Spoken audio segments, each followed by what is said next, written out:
3 sports psychology tips for parents. What can you do to help your young son or daughter in terms of performance, not only at practice, but in games? So I've got 3 really valuable tips for you today, but I want to share a story with you quickly.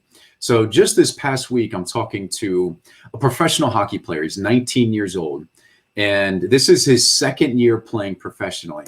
And he's telling me about all of these anxieties that come up. He says during the competition, he says during the middle of a game, during the middle of a game, playing professionally, 19 years old, this kid is extremely skilled. He's played in multiple countries.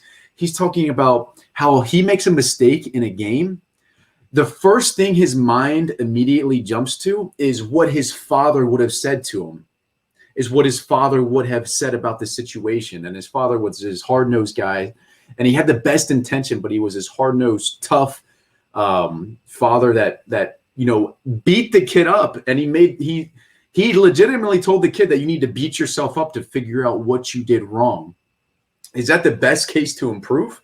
Maybe for him, but not for the kid. So this kid is now 19 years old, playing professionally, and he's beating himself up in the middle of games, in the middle of competitions, because of the way his father talked to him all the way back from when he said he was 5, 7, 9, 10, his entire childhood. Now it's ingrained in him.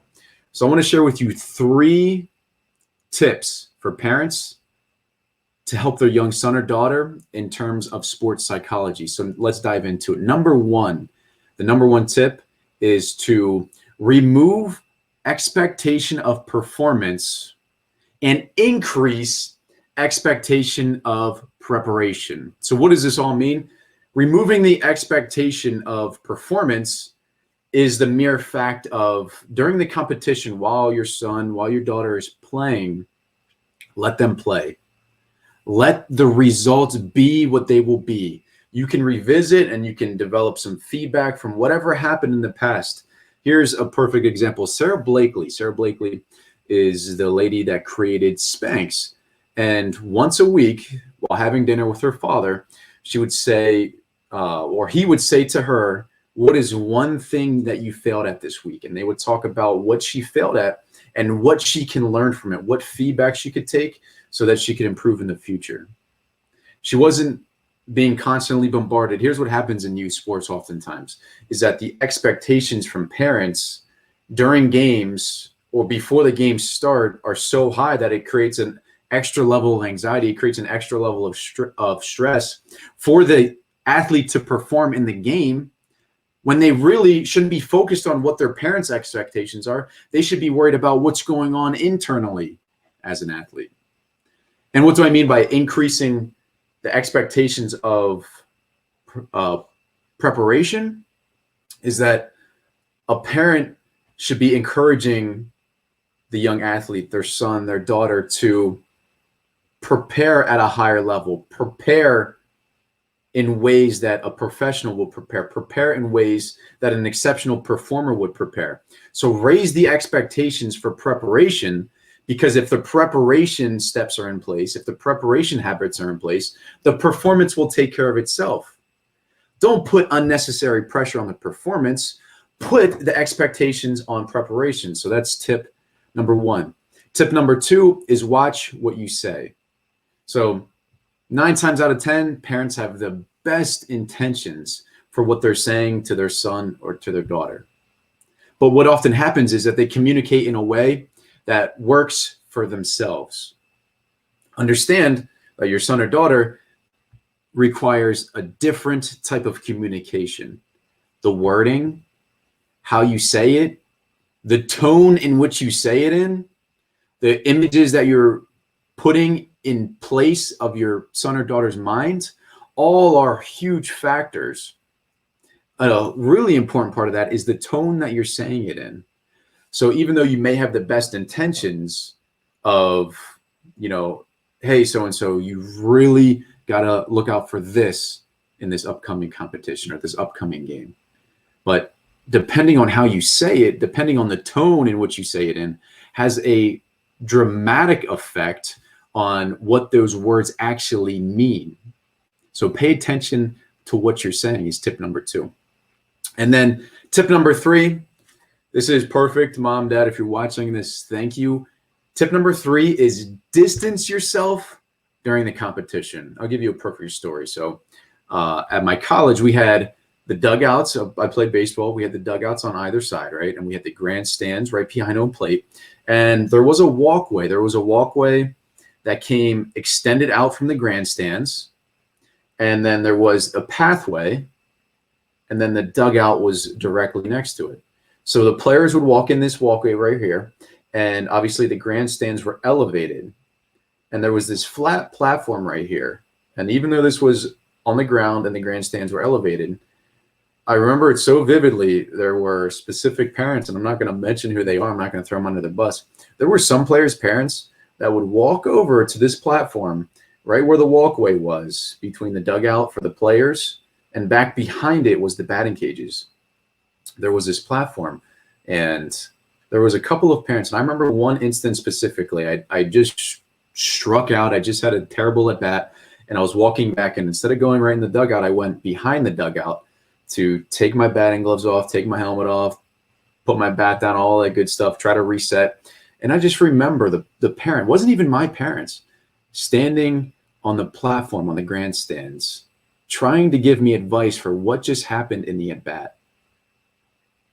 I mean, we're talking about a Division I college. I mean, even though it was a small Division I college, you got a parent trying to give a Division I player advice on what just happened in their at-bat during the game. Now, that might be a little bit much. Even at the Division I level, they found a way to sneak over there and try to offer some advice. But even at high school, even at middle school, even at the younger levels, the player, the kid is thinking about so many different things. They're thinking about their teammates. They're thinking about their coach. They're thinking about the competition. They're thinking about the situation in the game or the competition. They're thinking about the conditions. They're thinking about their playing time in the future. They have so many different areas that they could be thinking about. Now, while all of those things to think about them might not be what you need to be thinking about, we don't need to add to it by having parents come over, whether it's your parent or someone else's parent, in the middle of the game, try to offer advice. So this is me backing my coaches out there. Let the coaches coach, let the players play. Be a parent before the game, be a parent after the game. But distance yourself during the competition. And that is some of the best things that you can do for your young son or for your daughter. And it doesn't have to be necessarily distancing yourself physically.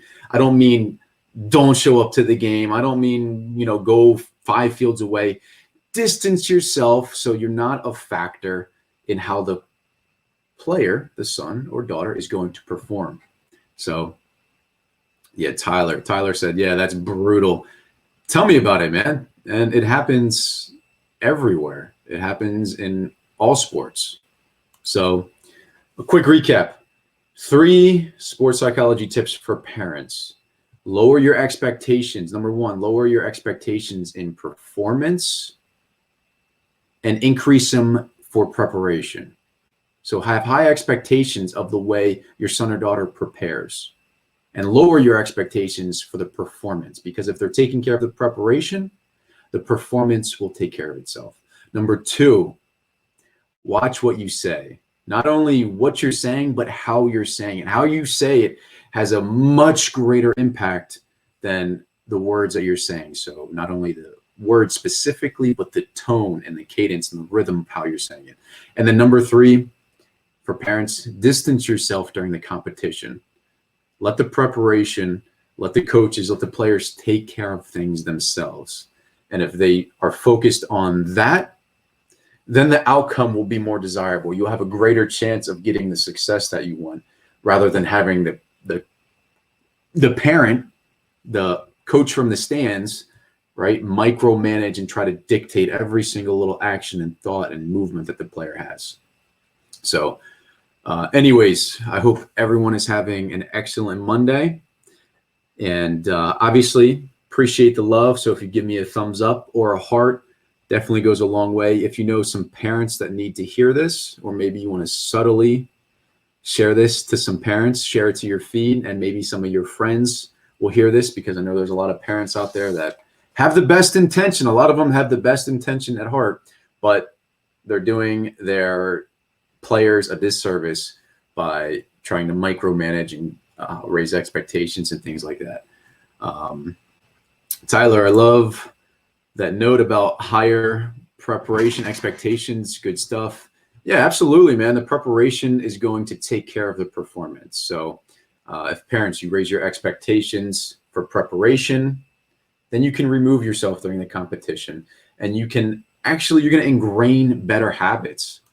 You're going to ingrain better habits, not only for their preparation in their sport, but for preparation in other areas too, right? The competition, the test is not the time to be worrying about the strategies to use or the techniques to use. That has to come before. And the sooner we can ingrain those habits, the sooner that we can ingrain the focus on preparation, the better off we're going to be. So anyways, Tyler, thanks for the comments, man. Hope everyone else is doing well. We'll see you tomorrow, 12:34 Eastern time, 1234 EST. Take care. Love you guys.